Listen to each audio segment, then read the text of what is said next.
Hi guys! Dinakdakan alarona ang ating gagawin dahil Sunday ngayon, Family Day. Ayan, umpisahan natin. Siling green, yung pangsigang, sibuyas na puti, sibuyas na pula, onion, bakong tawagin, luya, ginger. Ayan, pinahiwa na natin yan. Yun, pasensya na sa kamay. Pansariling pagkain lang naman po ito. Yan, pipinuhin nyo lang yan ng ganyan, yung luya. And then, umpisa na natin yung karne na ihawin. Yan. So, medyo binabad natin ng konti para magkalasa. So, guys, ang karne na ginamit ko ay liempo. Siyempre, sasamahan natin yan ng pipino. Ganyan lang ang paghiwa ng pipino para masarap. Samahan natin yan ng pipino. Ito na nga guys, yung iniihaw natin ay binaliktad na natin.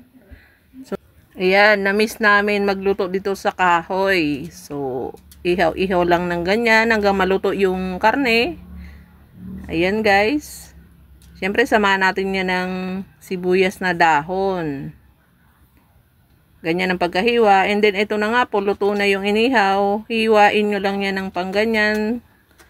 Yan, kahit anong hiwa gusto nyo, basta kung anong gusto nyo, yun na yun.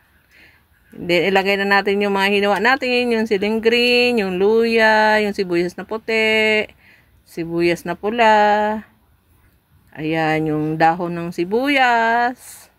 Halo-halo lang yan dyan, guys. Yan. Siyempre, yung pipino, ilagay nyo na rin. Lagay nyo ng pamintang durog. Konting asin. Ayan, maghalo nga po pala kayo ng konting suka and then mayonnaise. Baala na po kayo kung anong brand ng mayonnaise ang gusto nyo. So, halo-haloin nyo lang yan dyan, ganyan. Kasi ihahalo natin yan dun sa mga ingredients kanina.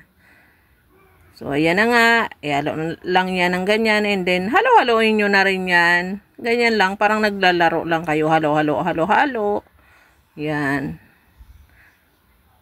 So guys, ang lasa nito medyo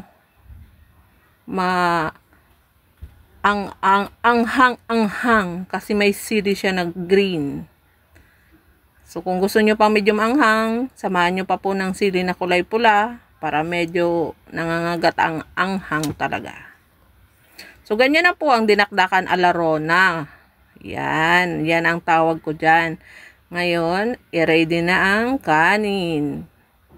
At tayo'y kakain na ng dinakdakan alarona. Thank you guys!